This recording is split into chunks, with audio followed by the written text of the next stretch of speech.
Hello, beautiful. What a wonderful coincidence. I didn't expect us to meet again. Anthony sat on a sofa in the lobby, staring at the elevator doors and waiting. Nora was irritated. She knew he didn't recognize her, and it was all a long time ago, but they'd annulled their engagement. Why was this guy suddenly showing up everywhere she went?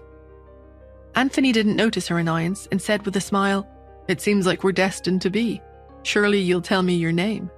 Nora narrowed her eyes. She hadn't intended to pay any attention to him, but then she thought of how he'd been in the delivery room when she'd given birth. He must remember something about what had happened.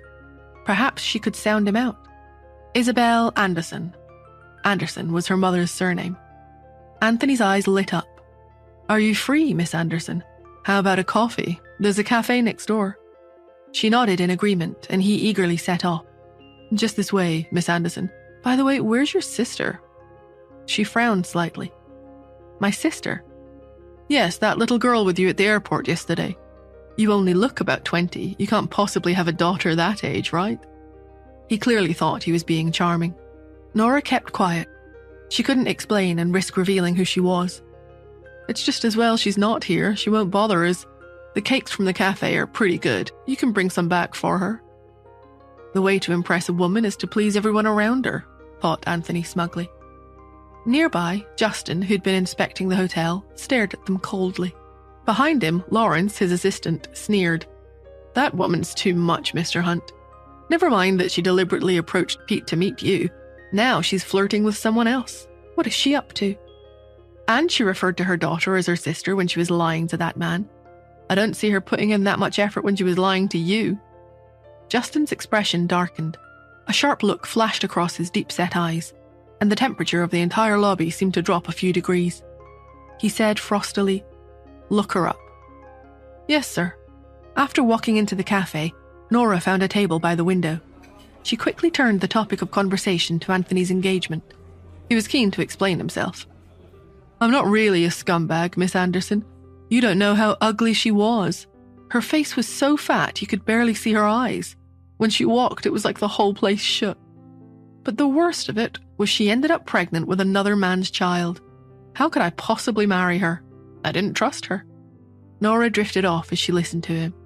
Well, the tables had turned now, hadn't they? Little did Anthony know how successful she'd become.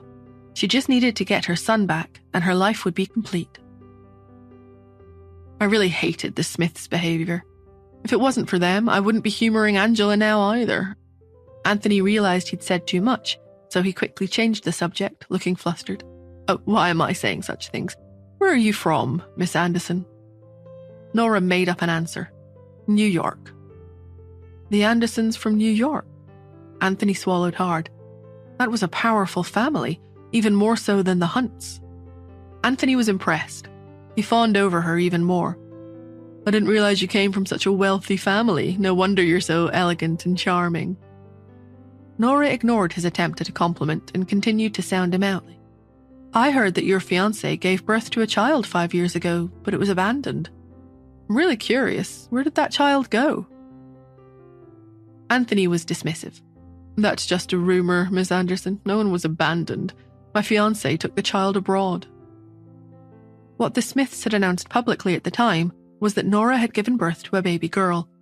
They hadn't mentioned that she'd actually had twins. After all, they'd been ostracised and humiliated if anyone knew they'd done something like abandoning a newborn infant. Image was far too important to them for anyone to find out what had really happened. Nora scoffed. "I'm just curious. Since you don't want to tell me, forget it." She slammed her cup down on the table and pretended she was getting up to leave, acting like a spoiled princess. It had the desired effect. Anthony panicked and reached out to grab her. "That's not what I meant. Don't get mad." Nora evaded him and raised an eyebrow. "So are you going to answer me or not?" Her behaviour didn't make him suspicious. After all, secrets and rumours about wealthy families were common topics of gossip. He spoke reluctantly. "Uncle Henry Smith, was the one who handled all that back then. I really don't know anything." Nora believed that Anthony didn't know the truth. Even though he'd been there at the time, it must have been hidden from him somehow. He was of no further use to her. She got up and walked out. He watched in astonishment for a moment, but then he pushed his chair back and went after her. I'm telling the truth, Miss Anderson. Why don't you give me your number? We can contact... I don't think so. Nora got in a taxi and left him standing there, confused. Are all women from super rich families that volatile? His expression darkened.